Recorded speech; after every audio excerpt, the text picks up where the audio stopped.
My mother-in-law tried to prove I was an unfit parent, so I proved she was an unfit grandmother instead. It started when my 3-year-old daughter Emma came home from her weekend at Grandma Linda's house with a black eye. She fell down the stairs, Linda explained with that fake concerned voice she used whenever she got caught. These things happen when children aren't properly supervised. The accusation was clear. I was a neglectful mother. My husband Jake immediately sided with his mother, like always. Emma's clumsy. You know that. But Emma wasn't clumsy. And the bruise on her eye looked exactly like fingerprints. That night, I held Emma while she sobbed into my shoulder. Grandma said bad words when I spilled juice, she whispered. Then she grabbed my face really hard. My blood ran cold. The next morning, Linda called Jake at work. I'm concerned about Emma's safety, she said, loud enough for me to hear through the phone. Sarah seems overwhelmed. Maybe Emma should stay with us more often. Linda had been building a case against me for months, pointing out every scraped knee, every time Emma's hair wasn't perfectly brushed, every instance where I seemed stressed or distracted. What she didn't know was that I'd started documenting everything too. When Jake suggested Emma spend the entire summer with his parents, I knew Linda's plan was working. It would be good for her, he said.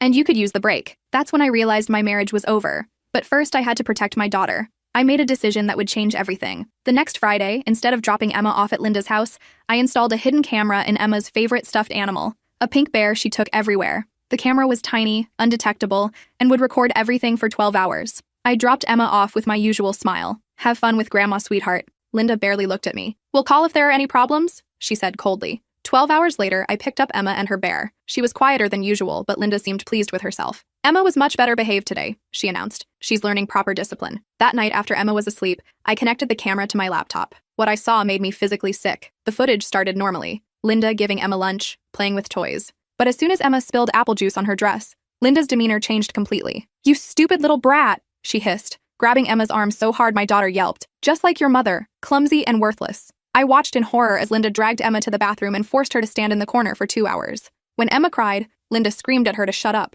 Nobody cares about your tears, Linda said. Your mother doesn't want you. That's why you're here. But the worst part came when Emma asked for water. Linda grabbed her by the shoulders and shook her. What did I tell you about asking for things? You get what I give you. Then she locked Emma in the guest bedroom for 3 hours. I could hear my daughter sobbing through the door, begging to come out. Please, Grandma, I'll be good. Emma's tiny voice pleaded. You should have thought of that before being such a brat, Linda replied through the door. When Emma wet herself from fear, Linda made her sit in the soiled clothes as punishment. This is what happens to bad girls, she said. Now you know how disgusting you are. I had to pause the video multiple times to vomit. This woman had been alone with my daughter dozens of times over the past year. The footage was devastating, but I needed more than one incident to build a case that would protect Emma permanently. The next weekend, I sent another recording device, this time sewn into Emma's jacket. The results were even worse. Linda had invited her neighbor friend Margaret over, and they spent the afternoon critiquing everything about Emma while treating her like a science experiment. Look at her posture, Margaret said, sipping tea while Emma stood trembling in the center of the room. No discipline at home, obviously. Sarah doesn't know how to raise a child,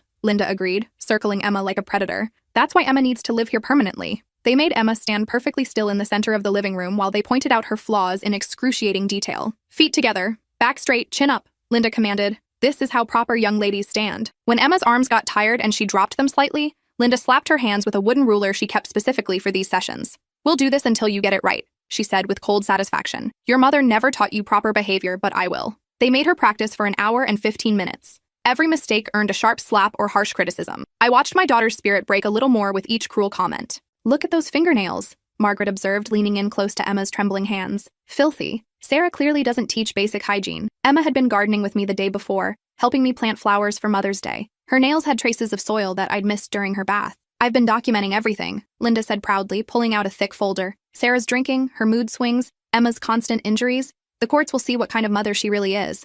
Margaret nodded approvingly. You're doing the right thing. That child deserves a stable home with proper guidance. Oh, she won't be with Sarah much longer, Linda replied smugly. I'm building an airtight case. Soon Emma will be where she belongs, with people who know how to raise children properly. They discussed my supposed failings while forcing Emma to stand motionless like a statue. When she shifted her weight or scratched an itch, Linda made her start the posture exercise over from the beginning. Your mother is weak, Linda told Emma directly, staring into her frightened eyes. That's why you have behavioral problems. But I'll fix you. I'll make you into a proper little lady. Emma started crying silently, tears streaming down her face. Stop that crying this instant, Linda snapped. Proper ladies don't cry over discipline. This is for your own good. That's when I realized the full scope of Linda's plan. She wasn't just trying to get more time with Emma. She was systematically breaking down my daughter's self-worth while building a custody case to steal her permanently. I found her documentation the following week when Jake asked me to pick up some papers from his parents' house for our taxes. Linda wasn't home, but Jake's father let me into the home office. She keeps all her important files in here, he said, gesturing to a wall of filing cabinets.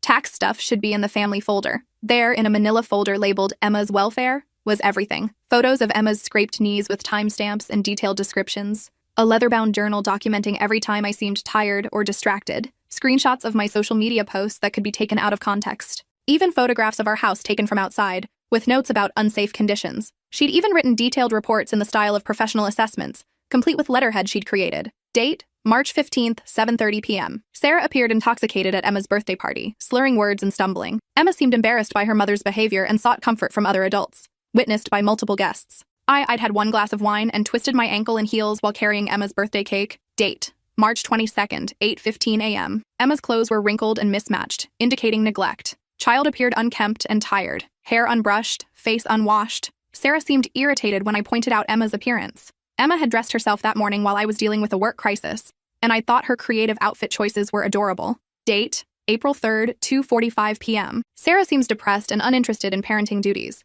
Emma seeks attention from other adults, suggesting emotional neglect at home. Child appears hungry and asks repeatedly for snacks. I'd been grieving my father's death, and Emma was naturally social and always hungry for snacks. Date, April 10th, 4:20 p.m. Found Emma playing unsupervised near the pool area during family gathering. Sarah was nowhere to be found. Child could have drowned. When confronted, Sarah became defensive and angry. I'd been in the bathroom for 3 minutes, and the pool had a locked safety gate. The entries went on for pages, each one twisting normal parenting moments into evidence of my unfitness. Linda had been watching and documenting our lives for months, taking photos through our windows, timing my every move, and interpreting everything through the lens of neglect. At the bottom of the file was a business card for a family lawyer specializing in grandparents' rights, along with detailed notes about my supposed mental health issues and drinking problems. She'd even researched my medical history and found my prescription for anxiety medication after my father's death, which she documented as evidence of my instability. But there was more. I found a folder labeled Character References filled with statements from people in our community. Linda had apparently been conducting a whisper campaign about my parenting for months, carefully planting seeds of doubt about my fitness as a mother.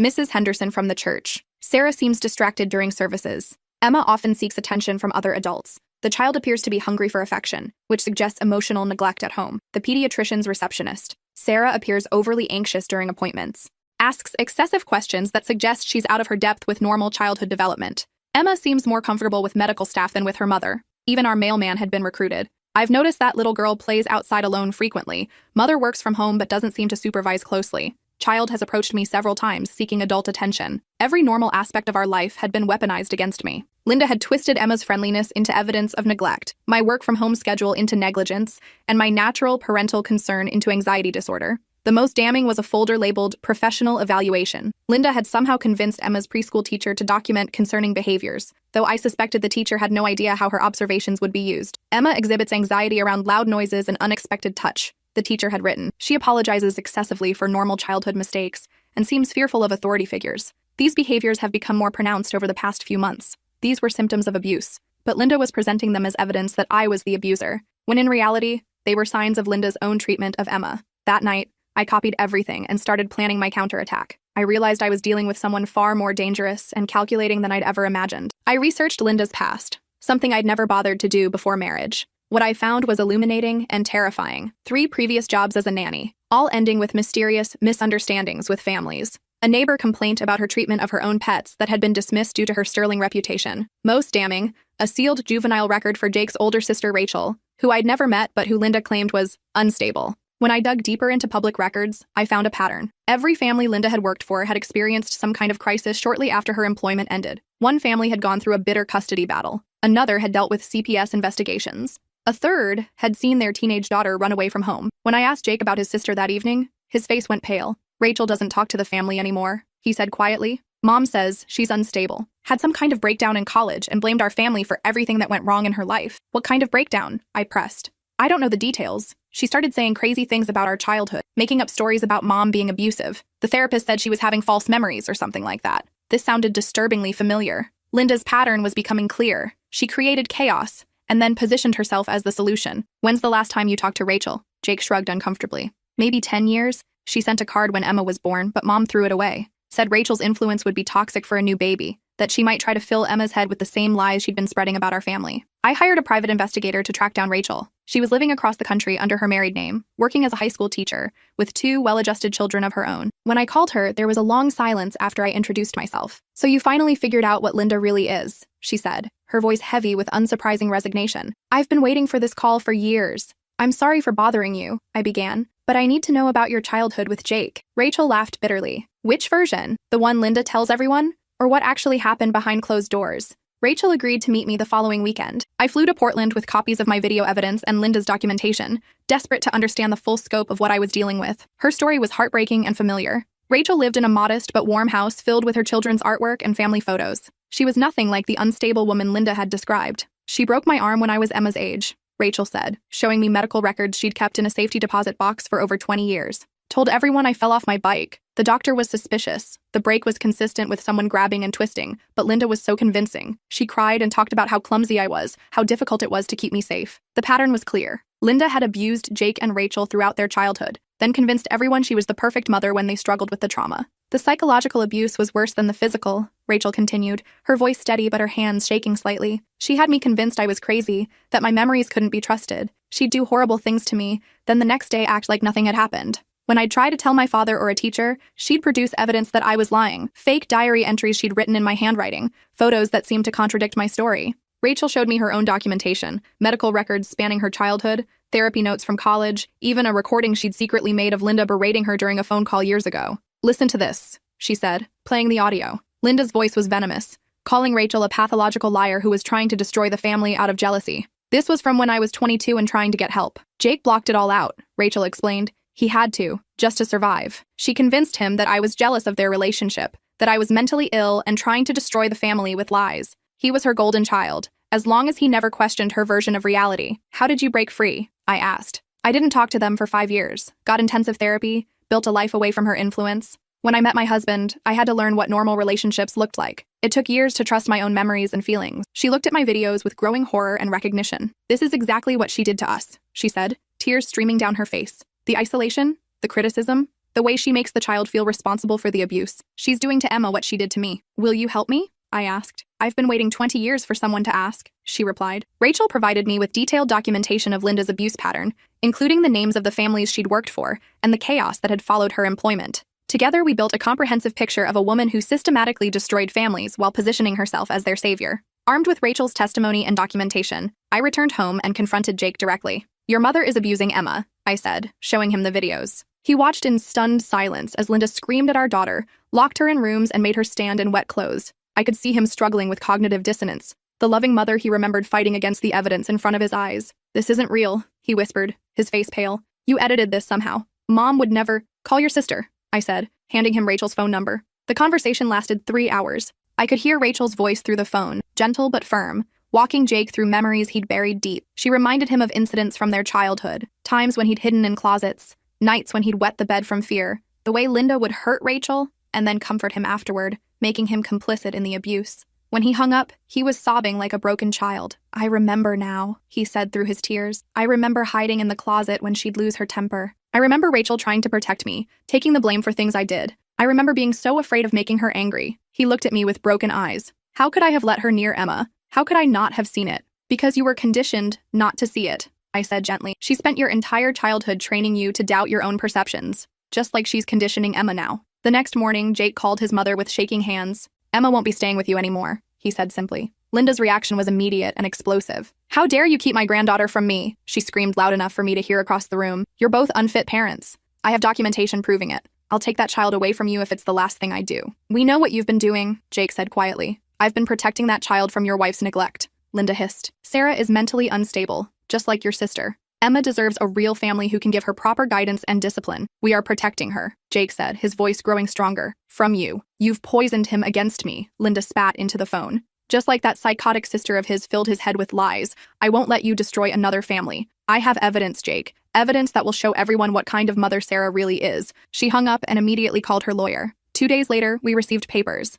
Linda was filing for emergency custody, claiming Emma was in immediate danger from neglect and abuse at home. Her petition was a masterpiece of manipulation, filled with lies and twisted truths that painted me as a dangerous, unstable mother, and Jake as an absent, neglectful father. She claimed I was an alcoholic who drank during the day while caring for Emma. She said Jake traveled constantly for work and showed no interest in parenting. She alleged that Emma showed signs of severe physical and emotional abuse, including unexplained injuries, behavioral problems, and fear of her own parents. She'd attached photos of Emma's normal childhood injuries, scraped knees from learning to ride a bike, a bump on her forehead from running into a table, a bruise on her shin from playground equipment, as evidence of our failure to protect her. Each photo was accompanied by detailed descriptions that made normal childhood accidents sound like evidence of abuse. The petition also included professional opinions from people in our community. Linda had somehow convinced several people to sign statements about my supposed unfitness as a mother, carefully wording their concerns to sound damning without being overtly false. The hearing was scheduled for the following week, giving me very little time to prepare a defense against years of careful planning on Linda's part. I spent those days working with our lawyer, David Chen, a family attorney who specialized in defending against false allegations. He was a soft-spoken man with kind eyes who had seen cases like this before. "This is more common than you'd think," he told me during our first meeting. Abusive grandparents often project their own behavior onto the parents they're trying to discredit. They build false cases over months or years, carefully documenting normal parenting struggles as evidence of abuse. I compiled my video evidence, Rachel's testimony, Linda's employment history, and medical records showing the pattern of abuse across generations. Most importantly, I arranged for Emma to be interviewed by Dr. Sarah Martinez, a child psychologist who specialized in abuse cases. The interview with Dr. Martinez was heartbreaking. Emma, who had always been chatty and outgoing, became quiet and withdrawn when asked about her grandmother. She drew pictures that no 3-year-old should be able to draw, images of fear and powerlessness that spoke to trauma beyond her years. Emma's exhibiting classic signs of emotional abuse, Dr. Martinez told me after the session, but she's also showing remarkable resilience. "You've done a good job creating a safe environment for her to process what she's experienced." The hearing was unlike anything I'd ever experienced. The courtroom was packed with Linda's supporters, people from her church, neighbors, family friends who had no idea what she was really like behind closed doors. Linda arrived with her lawyer, dressed in a conservative navy suit that made her look like the perfect grandmother. She'd even brought tissues and kept them prominently displayed on the table, ready for her performance. She testified tearfully about Emma's concerning behaviors and my obvious neglect, painting herself as a reluctant whistleblower who had tried everything to help before resorting to legal action. "That child is crying out for help," she said, dabbing her eyes with practiced precision. "She comes to my house anxious and fearful. When I try to comfort her, she flinches as if she's been hit. I've tried to work with Sarah to offer support and guidance, but she becomes defensive and angry whenever I express concern." Her lawyer presented their evidence methodically. The photos, the documentation, character witnesses who testified to Linda's wonderful reputation as a grandmother and pillar of the community. The pediatrician's receptionist took the stand. "Mrs. Morrison always accompanies Emma to appointments. She asks thoughtful questions and clearly cares about the child's well-being. Sarah seems distracted and overwhelmed, always asking about normal childhood developments as if she doesn't understand her own child." Mrs. Henderson from church testified, "Linda is devoted to that little girl. She's always talking about Emma's development and expressing concern about the home environment. She's mentioned several times that she's worried about Emma's safety. Even our neighbor spoke against me. Emma spends a lot of time outside unsupervised. I've seen her playing near the street while Sarah is inside working on her computer. The child often approaches adults in the neighborhood seeking attention." Linda's lawyer painted a picture of a caring grandmother trying to save her grandchild from neglectful parents who were too proud or damaged to accept help. "My client has reluctantly come forward," the lawyer said in closing, "because she fears for Emma's safety. The evidence shows a clear pattern of neglect and possible abuse. Emma deserves a stable, loving home with adults who can provide proper care and guidance." I watched the judge's face during Linda's presentation, trying to read his expression. He seemed sympathetic to her story, nodding along with her testimony. My heart sank as I realized how convincing she was, how perfectly she'd crafted her case. Then it was our turn. David Chen stood slowly and addressed the court with quiet confidence. "Your Honor, we're here today because the petitioner has systematically abused her granddaughter while building a false case against the child's loving parents.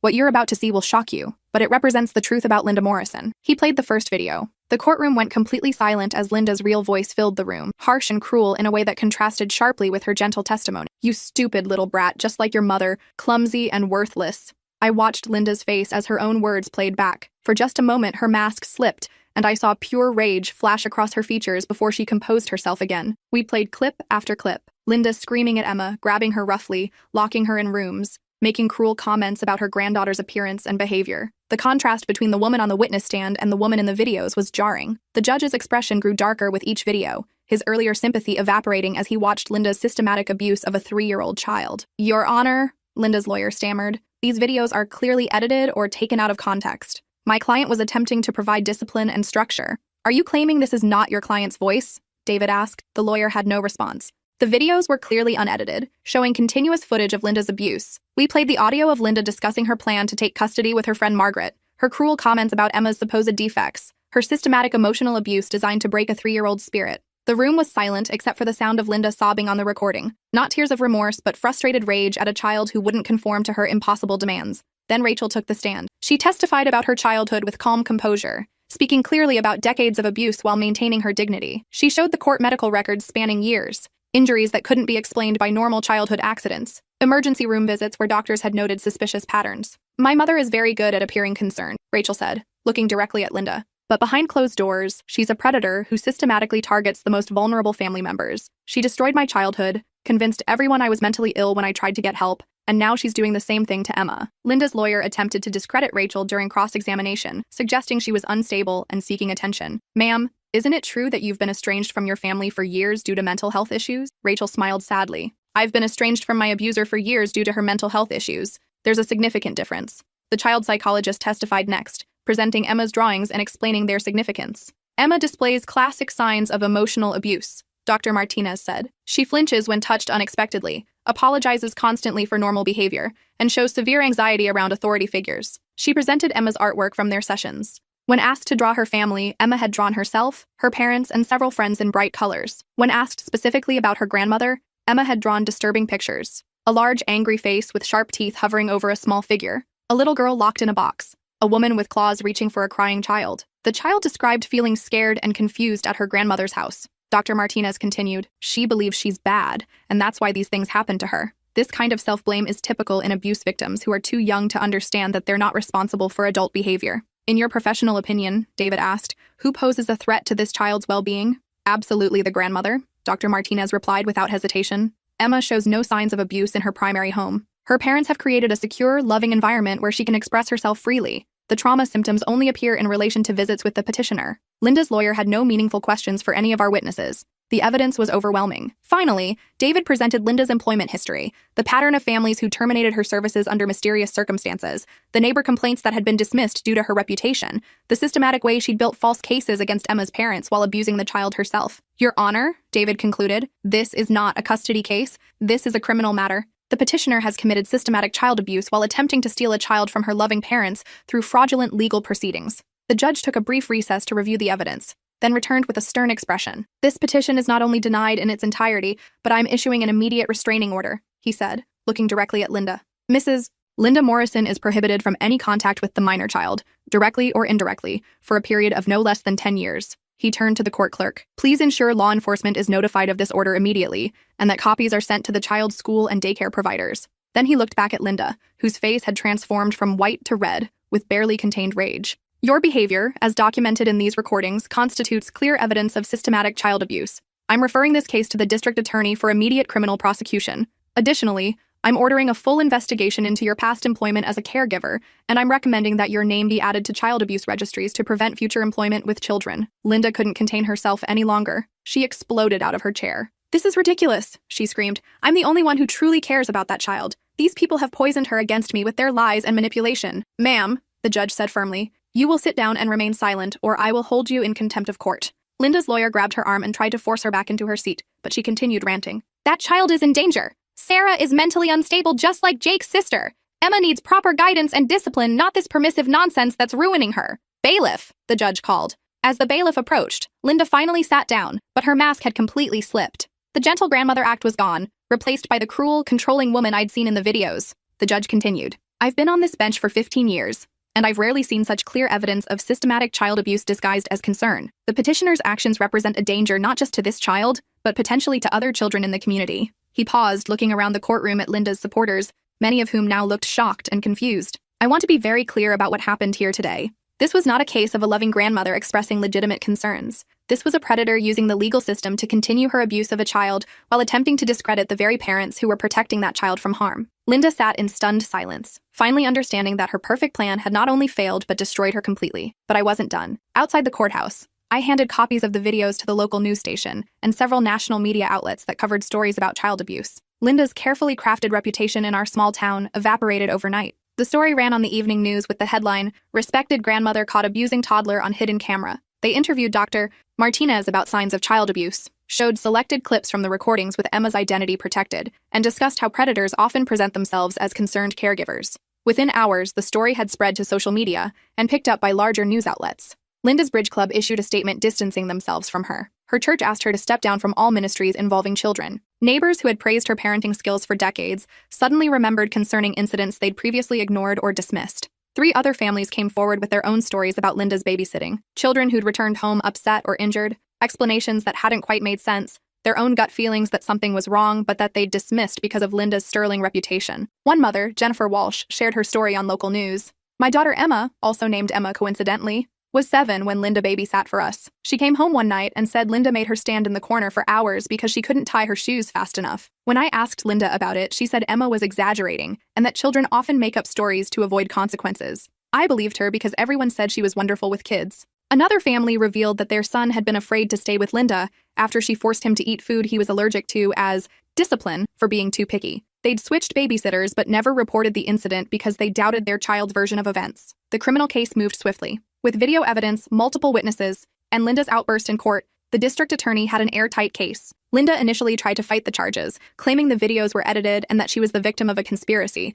But when faced with the overwhelming evidence, including expert analysis confirming the videos were authentic, she had no choice but to accept a plea deal. She pled guilty to child endangerment, filing false reports, and perjury. She received 2 years in prison, followed by 5 years probation, 500 hours of community service, mandatory psychological counseling, and a permanent ban from working with children in any capacity. The judge also ordered her to pay for Emma's therapy and issued a lifetime restraining order that extended to any future children in our family. "Your actions have traumatized an innocent child and violated the sacred trust between a grandparent and grandchild," the judge told her during sentencing. "You used your position of authority and respect in the community to systematically abuse a vulnerable child while attempting to destroy her family through fraudulent legal proceedings." Linda stood silently during sentencing, no longer bothering with her concerned grandmother act. The mask was permanently off. Jake struggled deeply with the revelations about his mother, but he remained committed to protecting Emma and processing his own trauma. "We started family counseling together, working with a therapist who specialized in generational abuse patterns. I spent my entire life believing her version of events,"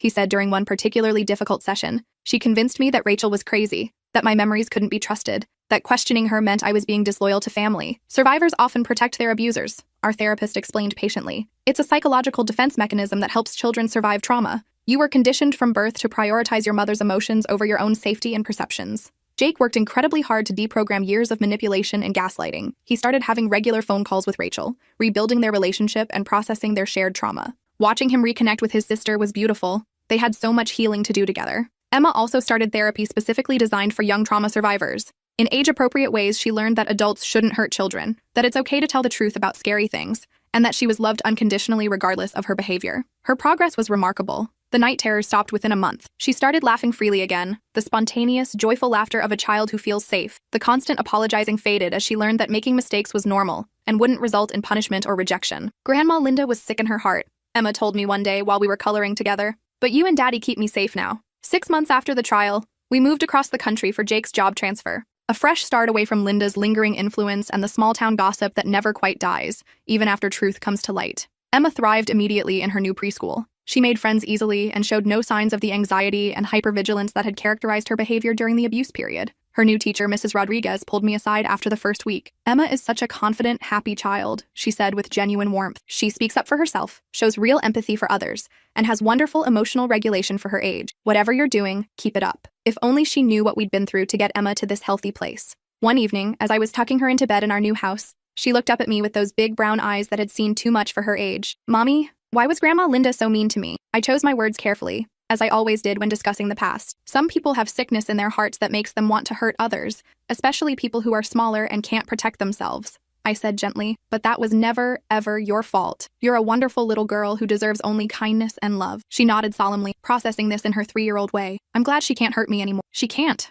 I promised, stroking her hair, "and she never will again." 2 years later, Linda violated her restraining order by showing up at Emma's new school, somehow having tracked down our location. A vigilant teacher spotted her lurking near the playground during recess and immediately called police and administration. She was arrested within minutes and charged with violating a protective order and attempted child abduction. This time, there was no plea deal. She spent 8 months in jail and was released only to be immediately transferred to a psychiatric facility for evaluation. When she was finally released, she moved to another state entirely. We haven't heard from her since, though our lawyer maintains a standing order to be notified if she ever attempts to contact us or locate our whereabouts. Jake and I eventually divorced 2 years after the trial. The trauma had damaged our relationship too deeply to repair, despite our best efforts in counseling. We both carried too much guilt. Him for not protecting Emma from his mother, me for not recognizing the signs sooner. But we co-parent successfully, united in our commitment to Emma's well-being. She feels secure and loved between both of our homes, and we've both done extensive work to ensure we never repeat the patterns we learned in our own childhoods. Emma is 8 now, confident and happy. She participates in multiple activities, has close friendships,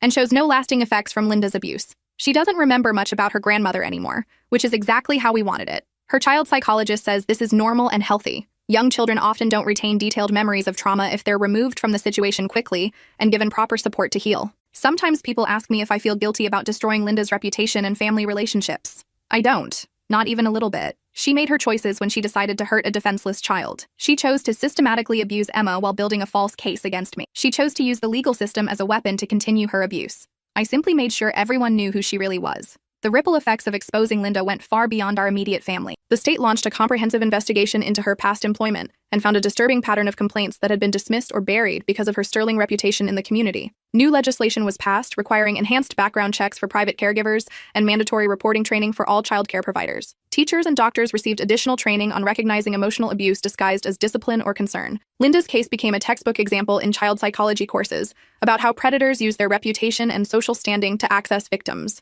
Several universities now use our case study to train future social workers and family lawyers.